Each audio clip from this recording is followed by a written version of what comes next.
And so we said to Esther a few days ago, because she asked this question almost identical to the way that you ask it for different reasons. She said, Abraham, so do I have this right? I'm following the path of least resistance, the path of least resistance, the path of least resistance. And Abraham, oh Abraham, she was begging us at first and then shouting at us a little later. Please tell me that if I am doing my best to find the path of least resistance, it will lead me to a place of no resistance. What do you think? Seems logical, doesn't it? I'm on a path of least resistance, so I'm choosing a little less and a little less and a little less and a little less and a little less and a little less and a little less and a little less. So shouldn't I eventually get to a place of no resistance? It's logical, isn't it? But here's the rub. You don't have that much time. Here's the rub. Every time you think about that resistant thought of which you are trying to find less resistance, your resistance is still active as you're reaching for less resistance. So you can soothe yourself and you can keep yourself from acting like a maniac or a mean person or a fool. You can count to 10 and do a better job in this moment. And we really recommend reaching for the best feeling thought we do, because we recommend that you do anything that can bring a little soothing to you.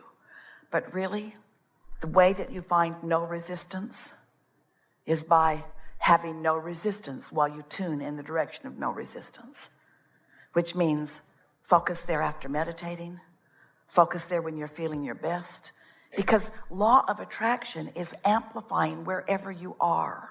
So think about this.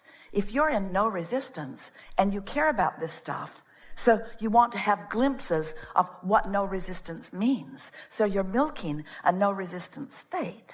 So when you find yourself in utter appreciation, you are deliberately focusing there in utter appreciation with the intent of maintaining that vibration longer so that the momentum can move in that direction. You sort of getting what we mean?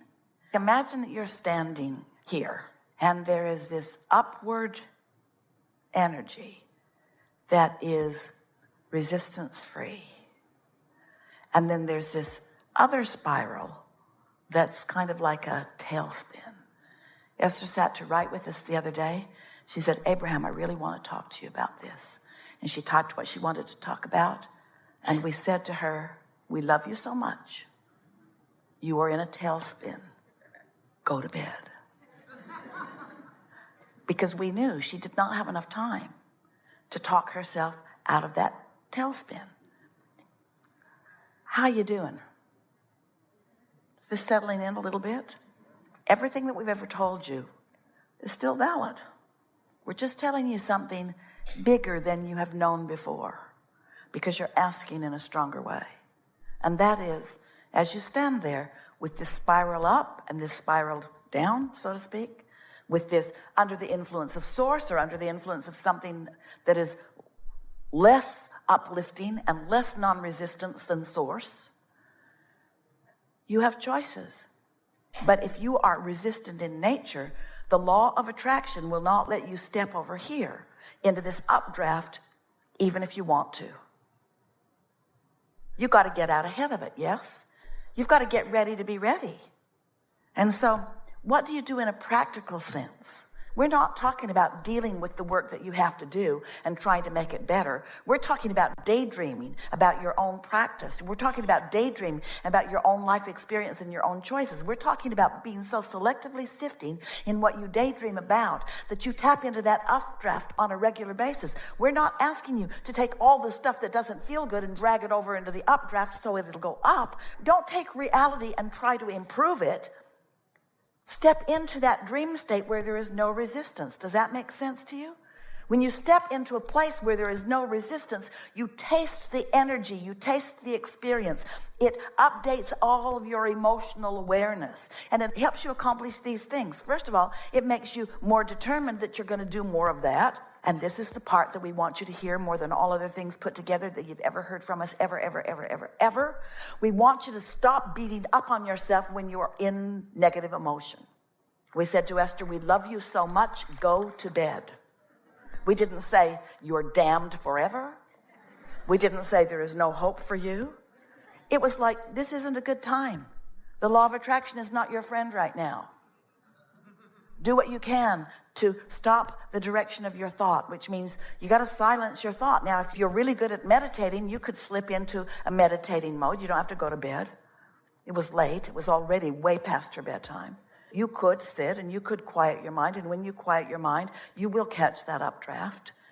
But the fact that you now know that it exists, now when you catch that updraft, when you get into vibrational alignment with who you really are, when you find your place in that non-resistant thought where your mind is still, and then things start to flow through your mind, those things are non-resistant in nature. But you know what they might be about? Fly fishing. They might be about having sex.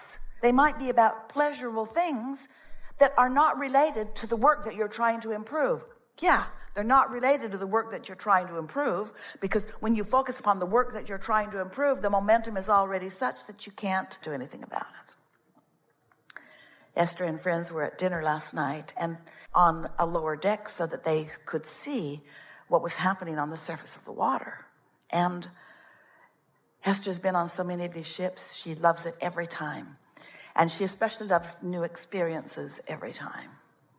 Lots of dolphins. Have you been seeing them? Oh. Whales. Oh. So Esther is kind of facing the window as she's talking with her friends. And the small boat that switches the pilots, or a special pilot gets on board to leave a harbor and then doesn't stay on. And so they bring the specialists for the right moments in time. So here was that little boat coming to get him. And Esther saw it out there coming toward the ship. And it said pilot on it. And then she saw it sort of fall back. And she thought, I thought the pilot was up there, not back there. She didn't say anything. She just wondered. And then she thought, maybe I missed what he was really there for, and maybe it's already happened. And then all of a sudden, that boat came with such speed and force up along the side of the ship. And then in a very short period of time, off it went. And she could see that the pilot was on board, and off they went. And she knew for sure that that little boat had to get up to speed. Not just up to speed, it had to accomplish its momentum that could supersede the momentum of the ship. You see what we're getting at? This ship has already got a lot going on. And so it had to be ready. It had to be up to it. And that's sort of what we're talking about here. This is the way you ready yourself for the currents of the world. You tap in, you get your speed going, and then things that used to bother you don't bother you because they are insignificant in comparison with the power of the energy that you've got flowing through you. And you do it in these ways. You do it by, when you're in step one, acknowledging step one is a good thing. In fact, it's what I came for. So stop beating up on yourself when you're in step one. And milk it when you're in step three. Just be so happy. You know the steps? Step one is contrast causes you to know what you don't want and know what you do want. Asking is step one. Step two is when you ask, it is given. Someone should write a book. When you ask, source becomes vibrationally equivalent with what you've asked for. It's done. There's a vibrational realm where what you've asked for, you ask for it and it is done. Now you might call that a dream state because it is not yet manifested. We call it a reality that you're not really that adept at tuning into, but it is an absolute reality. So step two is the vibrational reality is formed. Your request is answered. And step three is you find yourself in a non-resistant moment where you can receive inspiration and impulses and pleasurable thoughts that are about that. And really being effective at step three is what step four is. Step four is being really good at step three. But what step four is what you may accomplish as a result of this conversation. It's understanding where the energies are. It's understanding what non-resistance is. It's understanding that resistance is a normal thing. It's understanding that resistance isn't a bad thing, but that it's not the thing that you want to be doing all the time. Step four is being so good at knowing what your negative emotion means and then finding more opportunity to get out ahead of it. But step four really Step 4, which is mastery of alignment, it really is not about moving up the emotional scale in the sense that I'm just going to find a better feeling thought and a better feeling thought and a better feeling thought. What step 4 is understanding that there is a realm where no resistance exists, where your inner being is, and that your inner being is focused upon everything that you want and has that momentum really going well. And step 4 is you learning the tools that get you up to speed with that. And what are those tools? Do you know what they are? Meditation is the best tool of all, because when you really are effective at meditation, you quiet your mind. And when you quiet your mind, your vibration rises. And when your vibration rises, you tune into that. Why would anyone not do that on a really regular basis? That's what we call getting out ahead of it. Daydreaming is that. Do you know that everything that you're creating, whether it's your private practice, whether it's an empire, whether it's a cause or a movement, whether it's a relationship or a magnificent building project, it doesn't matter what it is. Everything that you are creating like that is more than 99% completed before you take the first board and the first nail to build the first structure, or before you get your first employee to assist you with the first thing. Most of the work is done in this vibrational realm. And when you know that, when you know how much you've accomplished, so what we're saying is most of it's done already here, and then all you want to do is get up to speed so that you can witness the birth of it. The birth of this part of it, and the birth of this part of it, and the birth of this part of it, and the birth of this part of it. When you get this picture, and when you understand who you are, and when you understand why you're here, and you understand all of this non-physical consciousness and awareness and interest in you, this non-physical part of you that is so keenly focused upon each and everything that matters to you, the next time you feel negative emotion, you can just say, oh, I got sideways of that, but they're all still doing that on my behalf, and they always will. They're not going to hold me hostage. No one is saying, we're tired of holding your place. Get with it or get off. No one's saying that, because you have created something so pleasurable for non-physical to focus upon. And when you tap into it too and feel the power of it too, then you teach through the clarity of your example. And then what happens?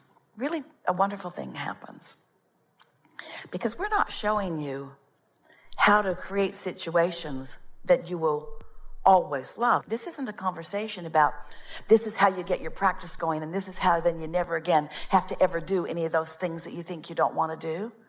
That's not what this conversation is. This conversation is when you come into your true power, you never feel bad about those things that you used to think you shouldn't have to do or that you didn't want to do, because you're looking at it through different eyes.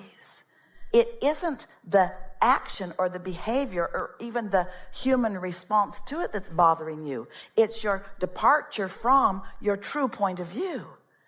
Because the more engaged and involved and connected to the true source that is you, that you are, the better you get at that, and therefore the more often those glimpses are your life experience, then the more enjoyment you're going to take from everything. Because then you won't be in a situation where you're experiencing what you have decided is a loss of control. You won't be feeling it's a loss of control. You'll be seeing it as data. You'll be seeing it as an opportunity to collect. You'll be seeing it as a decision-making process for you. You'll realize that you are always in control, that it was always a misconception on your part that you were ever not in control, because you were giving your power over to somebody who doesn't have the ability to take control over you in any meaningful way. Did that make sense to you?